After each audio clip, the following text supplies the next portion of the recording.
তো আমি শুনেছি যে নীলা নীলা মার্কেটের হাঁসের মাংস নাকি খুব মজা, বেশ ভিডিওতে আসে না, একটা মেয়ে রান্না করে।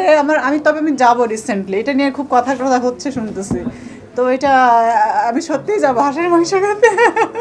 প্রতি মাসে আমি বিদেশ যাই, আমার মাস আছে 2 বার যাই, অনেক স্মৃতি বলা মুশকিল।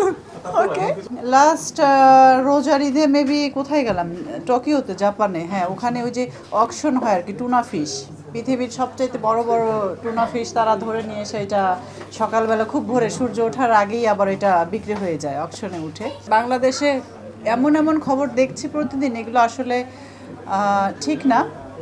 তবে একটা মেয়ে যদি সে মনে করে যে আমি এই দেশে নিরাপদ না, তাহলে আমার কাছে মনে হয় যে আমি অবশ্যই বলবো যে সেই মেয়েটা অবশ্যই সে কোনো না কোনো হয়রানির শিকার হয়েছে বলেই সে এটা বলেছে, না হলে তো এমনি এমনি এসে বলে না।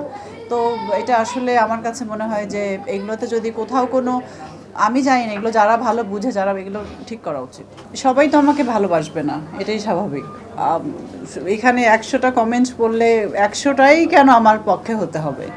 যেগুলো আমার বিপক্ষে হবে, যেগুলো নেগেটিভ থাকে, ওগুলো থেকে আসলে আমি চেষ্টা করি যে কোন জিনিসগুলো তারা আমার পছন্দ করছে না, ডিসলাইক করছে, ওই জিনিসগুলো ঠিক করার চেষ্টা করি আর কি।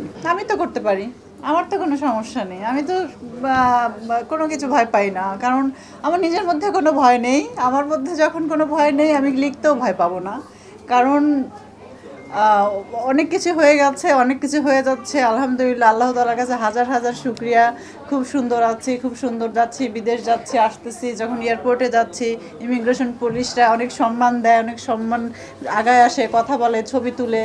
ইভেন চলছে ব্যবসা বাণিজ্য অনেক খারাপ চলছে, ঠিক আছে, বাট এই যে সম্মানটা এখনও আছে, এটা তো আসলে টাকা দিয়ে কেনা সম্ভব নয়।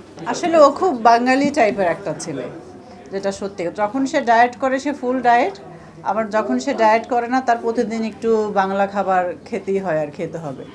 ওই তার যেগুলো পছন্দ, পায়েস, গরুর মাংস বা হাঁসের মাংস, বা ওই যে চালের আটার রুটি হয় না, সাদা রুটিগুলো, এইগুলো, এই সবগুলোই আর কি।